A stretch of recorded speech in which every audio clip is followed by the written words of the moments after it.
Assalamualaikum warahmatullahi wabarakatuh. Apa kabar teman-teman? Balik lagi di kajian online. Presiden terpilih Republik Indonesia, Bapak Prabowo Subianto benar-benar telah membuat bangga seluruh rakyat Indonesia. Dalam penyampaiannya di Qatar Economy Forum, Prabowo dipuji oleh para leader-leader dunia, presiden dan juga raja-raja dunia terkait apa materi yang disampaikannya. Nah teman-teman, hari ini kita bakal sama-sama menyimak penyampaian Prabowo yang dipuji oleh banyak sekali pemimpin dunia dikarenakan Prabowo disebut sebagai pemimpin yang bisa membawa dunia ini menuju perdamaian dan juga kesejahteraan. Nah tentu bakal banyak juga teman-teman yang tidak sependapat dengan apa yang saya katakan. Nah karena itu sebelum teman-teman komen, teman-teman memberikan kritiknya, mending kita simak dulu saja. Ini cukup viral, sangat viral dan juga telah ditayangkan di berbagai media-media di Indonesia dan juga luar negeri terkait isi pidato Pak Prabowo. Nah, biar nggak penasaran teman-teman, kita langsung saja simak video selengkapnya.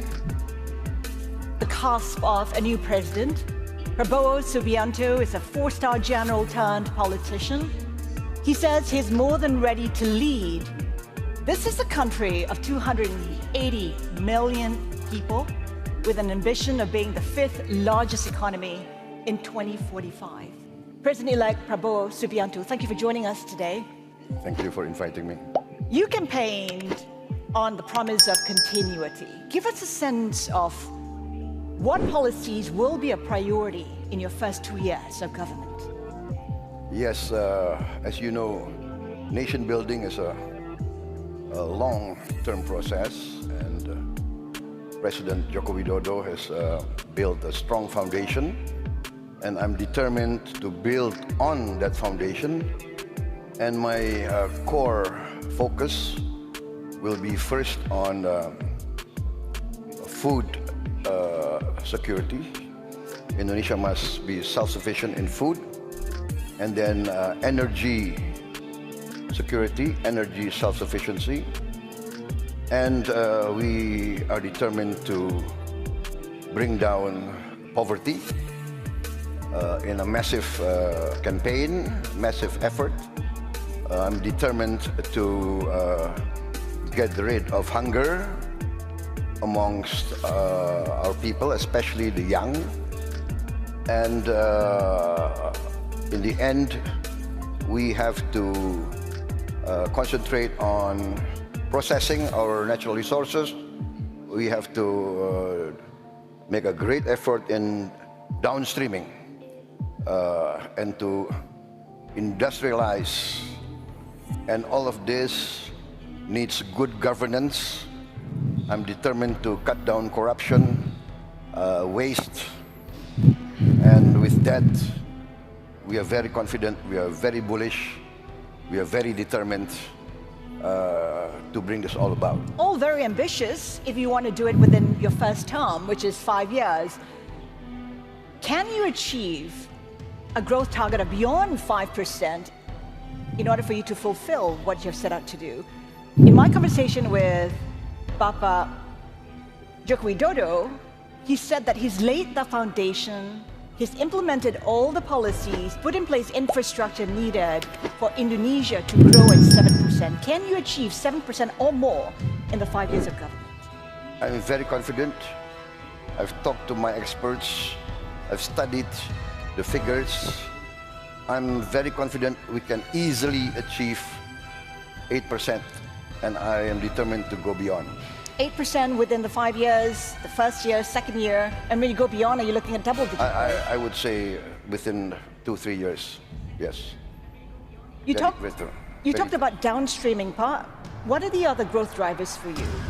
Or would downstreaming be key to you achieving 7, 8, 9% growth? Downstreaming will take several years. What will be a growth driver in the first years will be our concentration on agriculture, food production, food distribution, and energy. We want to go green in a very quick way. We want to produce our diesel from palm oil, and this will be a very strong growth driver. You know, we import $20 billion every year for diesel oil. So can you imagine the savings we will have when we will switch to biofuel? Indonesia has often said it is open for business. Yet, I think a lot of investors say it's adopted protectionist policies, limits on the export of nickel, coal, palm oil. Is it important for you to move away from nationalistic protectionist policies? No, I think there's a misperception. We are not protectionist. What we are doing is very logical. Every country in the world will fight or will protect the national core interest of their people. And we think that we want to industrialize, and those are our natural resources.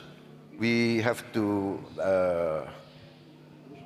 protect our interest in the sense that we must get the full value, right? We cannot keep importing industrial goods all the time. It's not fair to our people. We will not be an advanced industrial society if we are just a producer of raw materials. I want to touch on your spending plans.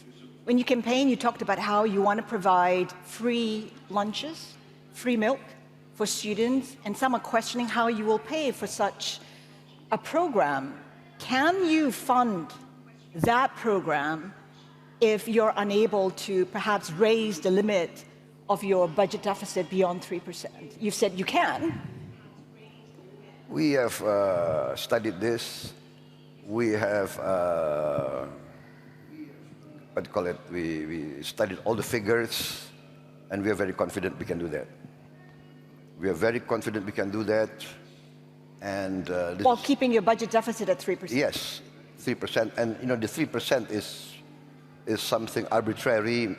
Not many countries hold to that.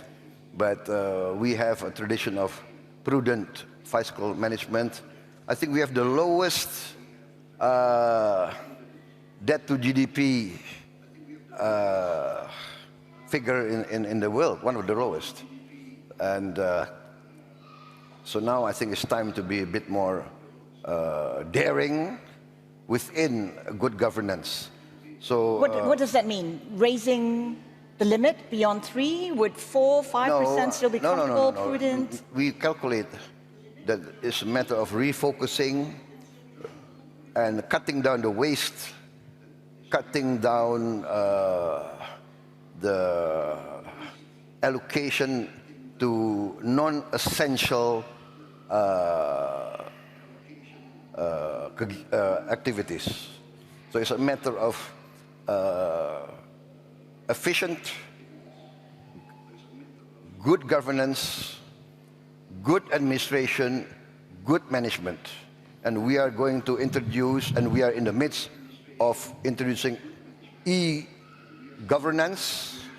All Indonesian government institution procurement will go through an e-catalog. We will go digitalization, computerization, and this will increase our tax ratio, our revenue services. We will revamp, and yeah, we are very determined to cut down waste. We calculate that we can save a lot of money by cutting down waste, and this will be the growth factor. This will be the growth driver. So we are very confident. What's also ambitious in moving your capital from Jakarta to Nusantara, a project that will cost you $35 billion. Why is it a worthy cause? Why is it important for you to move the capital? The the idea of moving the capital has been around since the first years of our independence. Our first president, President Sukarno, broached this idea. First, the idea was to put our capital in a more central location. Number two, Jakarta, its surroundings, and Java is very, very highly populated. So the ecological burden of Jakarta is tremendous. We are facing a rise in the ocean. It's around between 5 to 10 centimeters a year. And so we have to build a giant seawall. That's one of my programs also. But moving the capital is one way to bring growth outside Jakarta, outside Java, and also in the next few years, before the giant seawall can be completed, which will take maybe 10, 15 years, our capital is safe from inundation. Is funding an issue?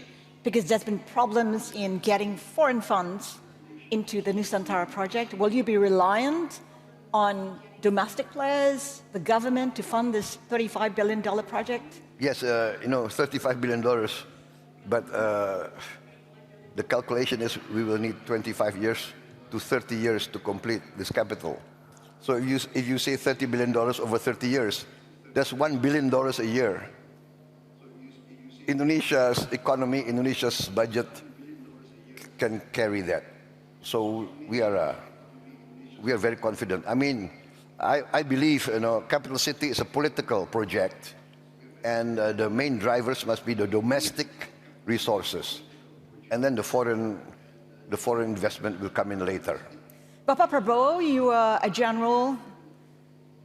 I was a general. I'm retired. You were a general, and you were with the army for 20 years. You were also 28 years, yes. 28 years. It's a long time. Some people perhaps feel like your policies will be viewed through military eyes. How do you respond to that? I've been out of the military for what? Maybe more than 25 years. So I think it's just, it's a, what do you call it? It's a non sequitur. It doesn't relate to any. What kind of leadership style do you think you'll adopt as a president? I will be myself. I will be genuine. What does that mean? That means that you are true to your principles, your values, your ideals. And as a patriot, my main value is the well-being of my people. The well-being of my people. My people must be safe. My people must not be hungry. My people must have a good life. That is the dream of every patriot, of every country in the world. Some people are concerned, your critics are concerned, you may clamp down on democracy. What do you say to them? Who is concerned? There's some critics who say you may clamp down on democracy. Who is concerned? So you're saying there is no concern about that? Why don't you ask the Indonesian people? I go to elections already 4 times. I go to my people. I ask their consent. 3 times they did not give their consent. This time they give the consent. Where is the concern about democracy? The concern about democracy is, I think, made up by some people in the press. So that would be us then. Each country have their own culture, history. Every leader of every country must serve their own people in their own way. So I said, I go to my people. They rejected me 3 times. They accepted me this time. So I will work very hard so that I don't disappoint my people. Right? What do we live for? We live for the legacy we want to leave behind is a good reputation, a good name in the history of our country. Just to wrap up, because we're running out of time, as you said, you attempted to be president several times, and this time you succeeded. Why is it important for you to lead Indonesia? Why is it important for you to be the president of this country? Basically, it is the desire to serve, the desire to serve the people. I grew up in many countries, and I saw my people, many of them are very poor. In my heart, I cannot accept that in this day and age, Indonesia, member of the G20, Indonesia, the fourth largest population in the world, many of my people are still living a very, very difficult life. And that is what drives me. I want to do my bit. I want to make my contribution with my insights, with my experience, with my leadership. I believe I can contribute a lot to bettering the life of my people.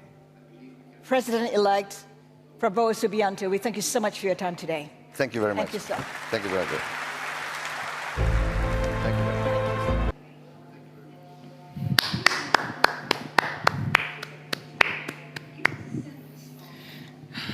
Luar biasa teman-teman.